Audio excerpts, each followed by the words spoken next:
Have you ever found yourself pondering over the darker passages of the Old Testament? The Old Testament, a collection of religious texts written over thousands of years, is a treasure trove of wisdom, stories, laws, and prophecies. But intertwined within its pages are passages that unsettle, perplex, and even shock. These are the darker, more macabre parts of the Old Testament. Understanding these passages can be a daunting task. They require us to step back in time, to comprehend the historical context, and to grapple with different interpretations. They challenge us to confront our preconceived notions, to question our beliefs, and to engage in a deeper, more nuanced understanding of the text. These passages are not for the faint-hearted. They paint a picture of a world that is complex, chaotic, and at times, cruel.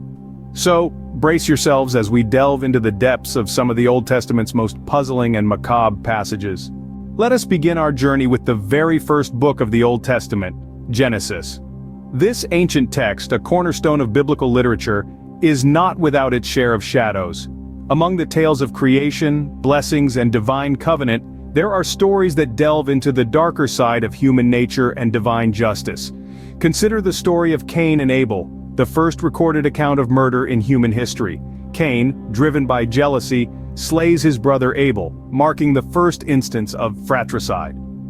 This story, while grim, serves as a stark reminder of the destructive potential of unchecked emotions.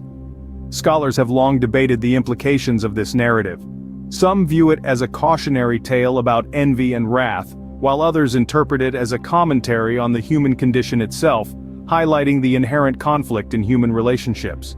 Then, we have the narrative of Sodom and Gomorrah, cities said to be so steeped in wickedness that they drew the ire of the divine. The destruction of these cities by fire and brimstone from the heavens is a potent manifestation of divine wrath.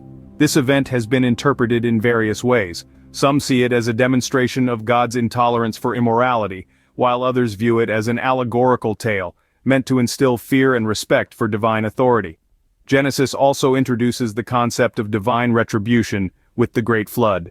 This cataclysmic event, brought about to cleanse the earth of human wickedness, sets the stage for the recurring theme of divine punishment that resonates throughout the Old Testament. The flood narrative has been viewed by some as a testament to God's regret over the flawed nature of humanity, and by others as a sobering reminder of the consequences of straying from the path of righteousness.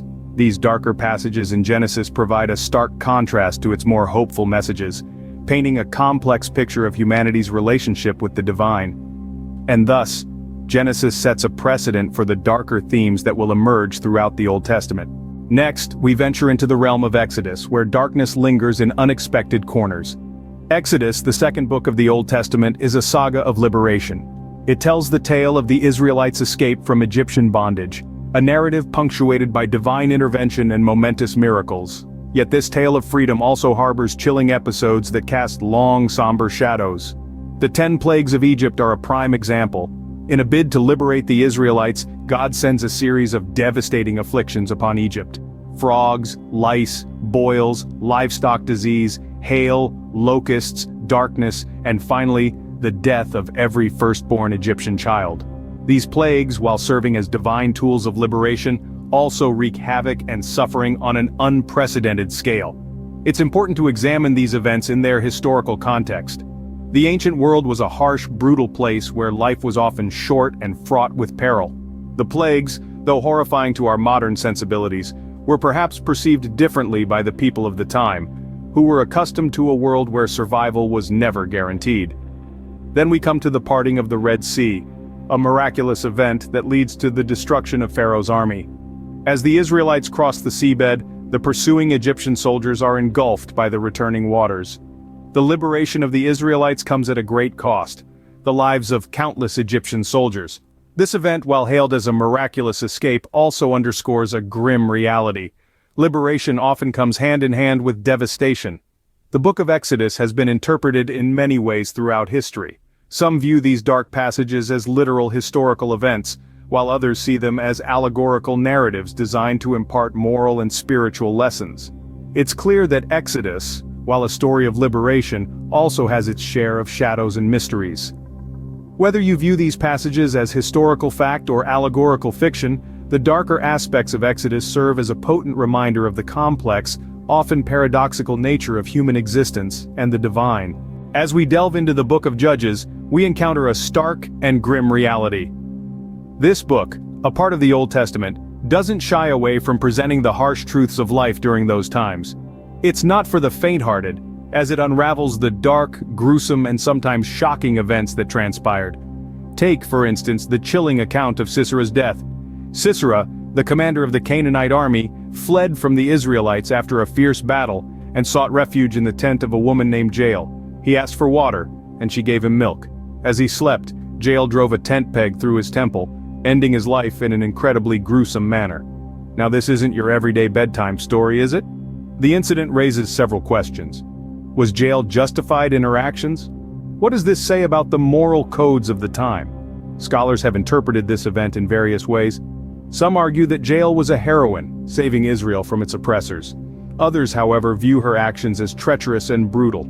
Then, there's the horrific tale of the concubine in Gibeah, a woman reduced to a mere object subjected to a night of terror and then dismembered into 12 parts. It's a story that sends shivers down your spine. It's a grim reminder of the value, or lack thereof, placed on women's lives in those times. It's a tale that speaks volumes about the lawlessness and moral decay of the era. These narratives, as chilling as they might be, serve a purpose. They force us to confront the harsh realities of life in those times. They remind us of the grim consequences of straying from righteousness and the divine law. They underscore the importance of moral and societal order and the chaos that ensues in its absence. The Book of Judges indeed paints a grim picture, reminding us of the harsh realities of life in those times.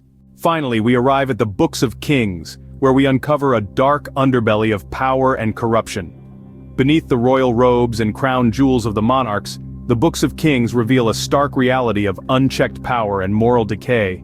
Among the many rulers, two figures stand out for their notorious reigns: Queen Jezebel and King Manasseh. Jezebel, the Phoenician princess turned Israeli queen, is often depicted as the epitome of wickedness and treachery. Her ruthless pursuit of power, disregard for the traditions of Israel, and promotion of pagan worship make her one of the most infamous characters in the Old Testament. Next, we delve into the brutal reign of King Manasseh, marked by idolatry, bloodshed, and defiance against divine counsel. His cruel reign is said to have filled Jerusalem from end to end with innocent blood, a chilling testament to the depths a ruler can sink when consumed by power and disregard for life. The Books of Kings do not merely recount these dark tales as historical facts. They offer a critical lens, inviting us to examine these actions within their historical and cultural contexts. While some interpretations may paint these rulers as purely evil, others consider the political, social, and religious pressures they faced.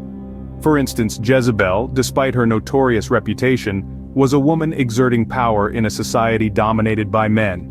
She was also a foreigner trying to integrate her own religious beliefs into a monotheistic society. King Manasseh, on the other hand, was a young king, possibly influenced by Assyrian practices and pressures, leading him to make choices that resulted in horrific consequences.